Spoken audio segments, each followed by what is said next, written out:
मुख्यमंत्री माझी लाडकी बहीण योजनेसंदर्भात एक मोठी अपडेट समोर आली आहे। विधानसभा निवडणुकीनंतर महायुती सरकारने मुख्यमंत्री लाडकी बहीण योजनेअंतर्गत 2100 रुपये देण्याचे आश्वासन दिले होते। या आश्वासनाच्या पूर्ततेकडे तब्बल 5 लाख लाडक्या बहिणी आस लावून बसलेल्या बहिणींना राज्य सरकारने पात्रता निकषांचा आधार घेत झटका दिला आहे। मुख्यमंत्री माझी लाडकी बहीण योजनेच्या पात्रता निकषात न बसणाऱ्या 5 लाख अपात्र महिलांची नावे वगळण्यात आल्याची माहिती महिला व बालविकास मंत्री आदिती तटकरे यांनी दिली आहे। जर मित्रांनो आपण या चॅनलला सबस्क्राईब केला नसेल तर जरूर सबस्क्राईब करा, कारण लाडकी बहीण योजनेबद्दलची नवनवीन माहिती आम्ही तुमच्यासाठी घेऊन येऊ। महायुती सरकारने मुख्यमंत्री माझी लाडकी बहीण योजना जाहीर करताना शासन निर्णयानुसार या योजनेतील लाभार्थ्यासाठी पात्रता व अटी लागू केले होते। या पात्रता निकषानुसार शासनाच्या एका योजनेचा लाभ घेत असलेल्या लाभार्थी दुसऱ्या योजनेसाठी पात्र ठरू शकणार नसल्याचे म्हटले आहे। याच निकषांचा आधार घेत महिला व बालविकास विभागाने लाडकी बहीण योजनेतील 5 लाख अपात्र महिलांची नावे कमी केले आहे।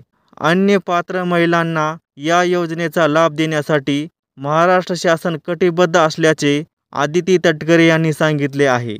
महायुती सरकारने मुख्यमंत्री माझी लाडकी बहीण योजनेअंतर्गत पात्र महिलांना प्रत्येक महिन्याला 1500 रुपये थेट खात्यावर जमा करण्याचे आश्वासन दिले होते। त्याचप्रमाणे राज्यभरातील 2,46,00,000पेक्षा जास्त पात्र महिलांच्या खात्यात 1500 रुपये प्रमाणे 6 हप्ते पाठवण्यात आले। त्यामुळे या योजनेचा मोठा फायदा महायुती सरकारला विधानसभेत झाल्याचे दिसून आले। त्यानंतर विधानसभेची निवडणुका पार पडताच शासनाने या योजनेतील पात्र निकषांचा आधार घेत अपात्र महिलांची नावे कमी करण्याची मोहीम हाती घेतली आहे।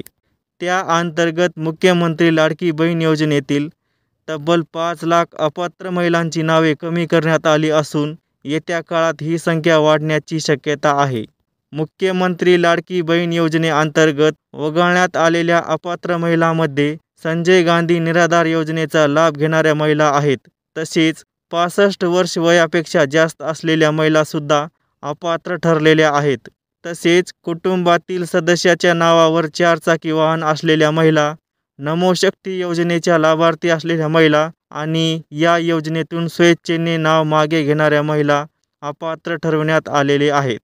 अन्य योजनांचा लाभ घेणाऱ्या महिला, 65 वर्ष वयापेक्षा जास्त असलेल्या महिला आणि स्वेच्छेने माघार घेणाऱ्या महिला अशा एकूण 5 लाख महिलांना या योजनेतून वगळून सरकारने लाडक्या बहिणींना एक प्रकारे झटकाच दिला आहे।